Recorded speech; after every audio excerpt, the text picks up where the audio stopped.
Welcome to the Quiet Body. In this video, we're talking about something your brain does automatically, negativity bias, and why the bad often feels heavier than the good. Negativity bias is our brain's natural tendency to notice, remember, and react more strongly to negative events than positive ones. This bias actually helped our ancestors survive. Early humans who noticed threats, like predators or dangerous environments, lived longer. Their brains prioritized fear and danger. The problem is, in modern life, we don't face tigers every day. But our brains still treat a harsh comment or a mistake at work like it's life or death. Think about this. You get 9 compliments, but 1 piece of criticism, and it's the criticism that sticks. Or you can remember an embarrassing moment from years ago, crystal clear. Even scrolling the news, negative stories tend to grab us more than positive ones. That's negativity bias at work. Negativity bias is our brain's natural tendency to notice, remember, and react more strongly to negative events than positive ones. One bad moment can outweigh 10 good ones, and it happens to all of us. Scientists say the brain is like Velcro for the bad, but Teflon for the good.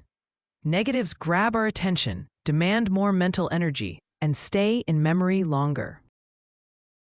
Negativity bias shows up everywhere. It colors the way we see ourselves and the world. Negativity bias makes us zoom in on the one bad rock while overlooking the mountain of good right behind us.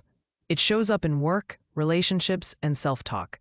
Over time, it shapes how we see ourselves and the world around us. Here's how negativity bias traps us in a cycle. It starts with a negative stimulus, something as small as a criticism or a mistake. Our brain perceives it as more important than the positives. That perception fuels negative emotions like shame, fear, or frustration. Those emotions then shape our behavior. The bias keeps looping unless we consciously interrupt it. Our brain loves to magnify the bad and minimize the good. The seesaw of our mind tilts easily toward the negative. Training ourselves to hold on to positive experiences longer is how we rebalance the scale. When we take time to notice wins, moments of joy, or gratitude, we give the good a chance to carry more weight. So how do we stop the loop? We break the negativity cycle by training the brain to look at what's going right.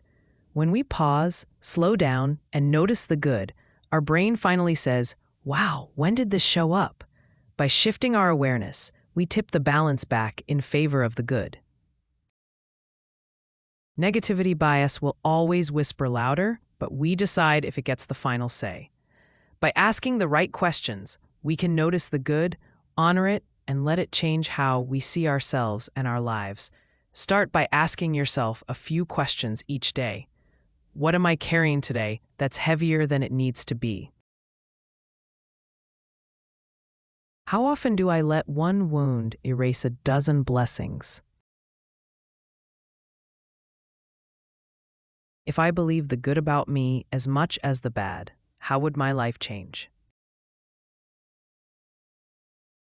Journaling or meditating on a few of these questions helps us rewire old patterns and lets the positives land where they belong.